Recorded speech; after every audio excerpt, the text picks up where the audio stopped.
Vous voulez vous lancer dans l'élevage de pintades, vous ne savez pas par quoi commencer. Dans cette vidéo, je vais vous montrer les étapes clés indispensables pour réussir l'élevage de pintades en Afrique.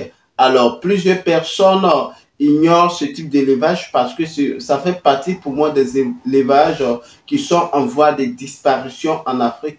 Donc, j'ai fait 5 types d'élevage négligés en Afrique que vous devez impérativement avoir, dont j'ai parlé de l'élevage des pintades.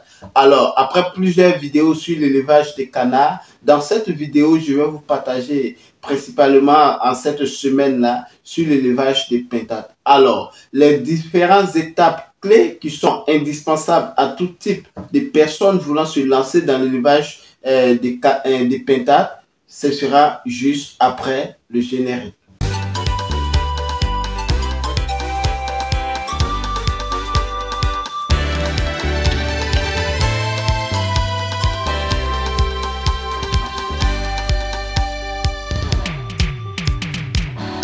Salut à tous, bienvenue sur ma chaîne. Pour vous qui ne me connaissez pas, je suis Kwame Ferdinand, je suis agripreneur et je suis négociant de matières premières spécialisé dans les cultures pérennes telles que le cacao, les noix de cajou, les palmiers à huile. Je suis également négociant spécialisé dans les céréales. Sur cette chaîne, nous parlons de business, nous parlons d'entrepreneuriat, nous parlons d'investissement, nous parlons du mindset parce qu'un entrepreneur a besoin aussi de mindset.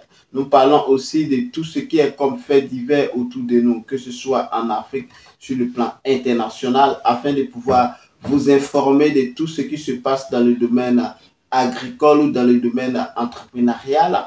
Nous plongeons au cœur des paysans, producteurs de matières premières, afin de montrer leur quotidien, partager leurs cris de cœur et opter pour une solution rapide et efficace dans le but de contribuer au développement rural, en apportant notre expertise favorable à leur réussite, tout en se servant de mise en relation entre producteurs et acheteurs sur les marchés national et international. Nous mettons également l'accent sur l'éducation entrepreneuriale christocentrique sans tabou.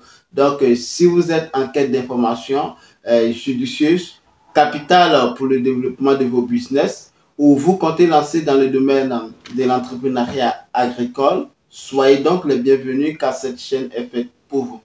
Alors, tout d'abord, avant de rentrer dans le vif du sujet, je vais donc vous inviter à vous abonner à cette chaîne si ce n'est pas encore fait, à liker nos vidéos, à partager cette chaîne massivement autour de vous afin d'agrandir la communauté. Surtout, n'oubliez pas d'activer la cloche de notification afin d'être informé de toutes nos publications sur cette chaîne. Alors, comme je disais tantôt en intro, dans cette vidéo, je vais vous partager les étapes clés indispensables pour réussir votre élevage de pintades en Afrique.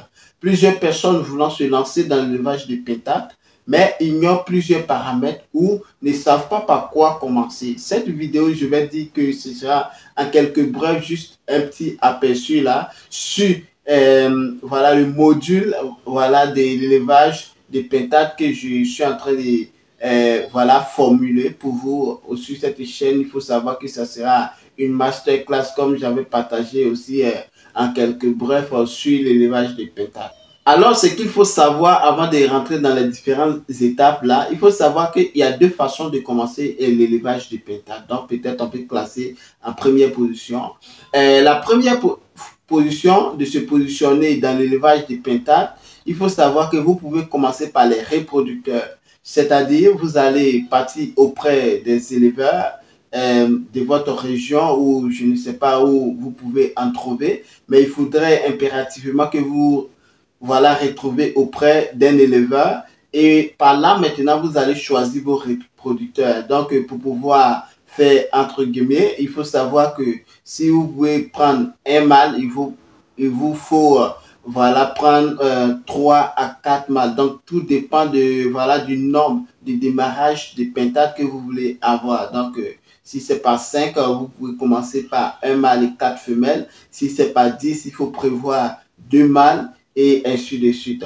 Une fois que vous avez pris vos reproducteurs, voilà, donc la deuxième phase que vous pouvez commencer votre type d'élevage de pintades, vous pouvez commencer par les œufs fertiles. Les œufs fertiles, voilà, qui va rentrer aussi beaucoup, voilà, dans autre type de budget. Hein. Donc, vous prenez vos œufs fertiles, vous mettez dans l'incubateur et tout ça. Après quelques temps, vous allez obtenir les pentados. Ça, c'est un choix un peu plus, voilà, je dirais un peu plus contraignant pour toi débutant. Donc, moi, je peux juste vous suggérer de commencer par peut-être la troisième étape dont je n'ai pas mentionné pour pouvoir commencer, qui est acheter les pentados. Pourquoi pas acheter les pentados? Cela aussi va nécessiter aussi encore une autre maîtrise parce que le chauffage des pentados, c'est très primordial afin de pouvoir éviter plusieurs pertes. Donc, vous pouvez commencer soit par les reproducteurs, soit par les œufs fertiles, ou soit acheter les pentados. Alors, sans plus tarder, nous allons poursuivre encore pour voilà cette deuxième phase indispensable pour pouvoir réussir votre élevage des pentades en Afrique. Le choix des reproducteurs. Le choix des reproducteurs, je devine que vous avez pris la peine de pouvoir prendre soin à commencer avec les reproducteurs. Donc, si vous commencez par là, voici, c'est une aubaine. Voilà, donc le choix des reproducteurs, surtout avoir un bon choix, est très primordial parce que lorsque vous allez débuter votre élevage, vous avez besoin voilà, d'une pentade voilà, jeune, voilà, qui aura assez d'énergie pour pouvoir non seulement coupler vos femelles et aussi une pentade aussi qui pourra aussi avoir aussi un bon rendement en termes de pente. Donc, faites le bon choix des reproducteurs. La deuxième étape qu'il faut impérativement savoir, c'est la phase de chauffage. Vous avez voilà, pris vos reproducteurs qui vont rentrer en pente et après incuber, vous allez obtenir par exemple les pentados. Vos pentados ont besoin d'être réchauffés et le réchauffage des pentados est la base même aussi de votre réussite dans l'élevage. Donc, il faut savoir que pour les températures à privilégier, les températures minimes, il faut compter à partir de 37,6 ou maximal 37,7. Ces températures sont pour, voilà, pour vous qui allez utiliser en termes à l'incubateur. Voilà. Ces températures concernent à ceux qui vont mettre les œufs voilà, dans l'incubateur. Donc, pour la température de la salle, vous pouvez partir à un niveau de 36 degrés, voire 36,5 aussi. Ça va dépendre de la température de vos sujets. Donc, les pentados, il faut pouvoir aussi observer leur comportement. En fonction de cela, vous pouvez rajuster le niveau de température. Il faut savoir que lorsque vos pentados vont aussi commencer à, voilà, à grandir, comme on peut le dire, à croître, une semaine, 2 semaines, en fonction de ça, il faut régler la température.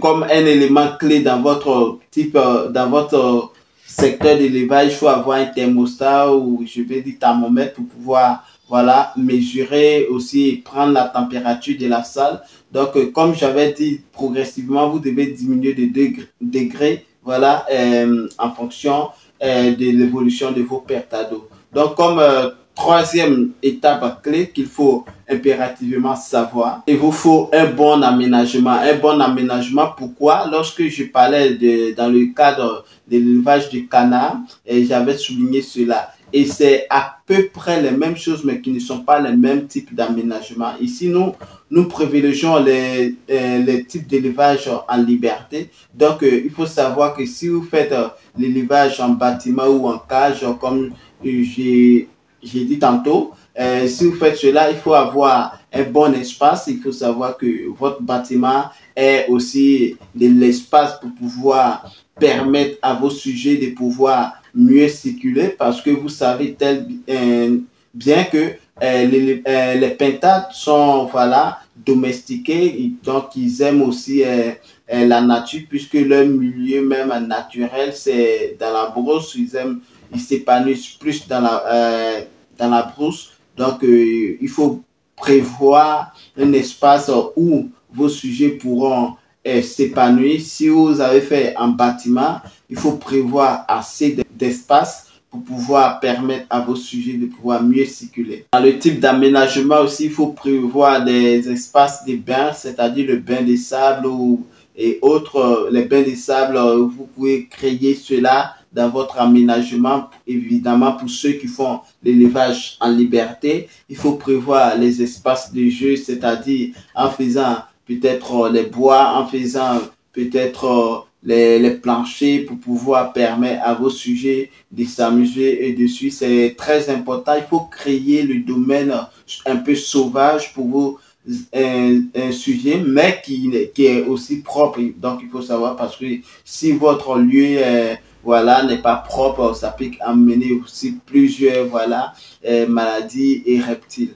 Donc, on va passer maintenant à la quatrième phase de votre élevage. La quatrième phase de votre élevage, c'est l'alimentation. L'alimentation qui est primordiale pour, dans chaque type d'élevage, que ce soit les volailles, les bovins et autres types d'élevage. Donc, l'alimentation est primordiale. Il faut se concentrer sur l'alimentation. Il faut savoir formuler son alimentation, raison pour laquelle il est primordial, je dirais, à la base de pouvoir commencer avec les aliments importés. Vous pouvez faire cela sur 1 à 2 mois. Vous pouvez arrêter et commencer avec vos aliments de voilà fabriquer vous-même parce que l'alimentation de démarrage c'est très délicat et sans faire la publicité de quiconque les aliments importés surtout venant de l'Europe voilà sont plus indiqués voilà pour pouvoir permettre à vos sujets de pouvoir évidemment se développer plus rapidement, que ce soit vous qui allez commencer avec les races voilà de l'Afrique ou même autres races. Il est préférable de commencer d'abord avec les aliments importés, surtout en granulés, et lorsque vos sujets vont commencer à grandir maintenant, vous allez ajouter avec vos aliments fabriqués. Cinquième étape, il faut savoir qu'il y aura plusieurs types de races de pintades qu'il faut choisir. Donc, il ferait une vidéo pour être plus explicite sur les différentes races ou types de pintades qu'il faut choisir. Donc, je vais prendre en quelque sorte une race qui se développe plus rapidement. Pour vous qui voulez vous lancer aussi dans la production pour vendre de la chair, les races hybrides qui se développent très rapidement à partir de 2 mois, voilà, vous pouvez avoir une masse conséquente même pour pouvoir rentrer en vente, alors que nos races africaines locales, voilà, le développement n'est pas au même niveau. Donc, il faut savoir que connaître la race qu'il faut choisir pour son élevage est primordial. Donc, je ferai une vidéo exceptionnellement sur les différentes races de pintades qu'il faut choisir ou il faut connaître. Alors, comme sixième étape pour terminer, évidemment, sixième étape, il s'agit de la prophylaxie. La prophylaxie, c'est vraiment c'est l'indispensable pour l'évolution de tout business, hein, surtout dans le domaine d'élevage. Voilà, il faut savoir que respecter la prophylaxie permet de pouvoir donner à vos sujets une meilleure santé. Donc, la prophylaxie est primordiale. Donc, connaître la prophylaxie, qu'est-ce qu'on doit faire? Quels sont voilà, les éléments à préconiser, voilà, à prioriser dans votre élevage. Je ferai évidemment une vidéo sur la prophylaxie pour pouvoir maîtriser voilà, toutes ces contingences-là afin de permettre une meilleure santé pour vos sujets. Parce que dans la prophylaxie, il y a l'hygiène à maîtriser, il y a des vaccins qu'il faut donner à vos sujets, qui cela va permettre aussi de pouvoir résister contre plusieurs types de maladies. Alors, comme pour terminer en septième position, comme septième clé, indispensable pour toute personne qui veut se lancer dans le domaine de l'agrobusiness, de l'agriculture ou de l'élevage, il s'agit bien du marketing. Le marketing ici, on ne peut pas commencer l'élevage sans penser au marketing. Raison pour laquelle vous devez avoir voilà, vos planifications très voilà, rigoureuses et très spécialisées, très planifiées, voilà, pour pouvoir permettre afin que vous puissiez maîtriser votre vente. Parce que dans le marketing, il faut connaître son marché, il faut connaître le prix que tu dois afficher, il faut connaître aussi les B à bas des contingences aussi de ton marché. Raison pour laquelle pensez au marketing avant même votre début dans le secteur. Aussi, voilà, à voir. Hein. Donc, pour pouvoir connaître tout cela, l'importance de la formation. Donc, je ferai une vidéo aussi, voilà, sur ces différentes étapes. Donc, mes amis, c'est juste ces étapes clés pour moi qui sont indispensables pour toute personne qui veut se lancer dans l'élevage des pintades qu'il faut impérativement savoir. Il faut savoir que cette vidéo, c'est juste, voilà, en quelque sorte, un petit aperçu, voilà, de ce que je vais vous partager dans cette vidéo. Alors, puisque vous connaissez les étapes clés, voilà, pour pouvoir vous lancer dans l'élevage des pintades, dans une prochaine vidéo, je partagerai avec vous comment débuter l'élevage des pintades en Afrique. Et donc, prenez soin de vous. On se donne rendez-vous pour une prochaine publication. Sur ce, prenez soin de vous. À très bientôt. À maintenant. Ciao.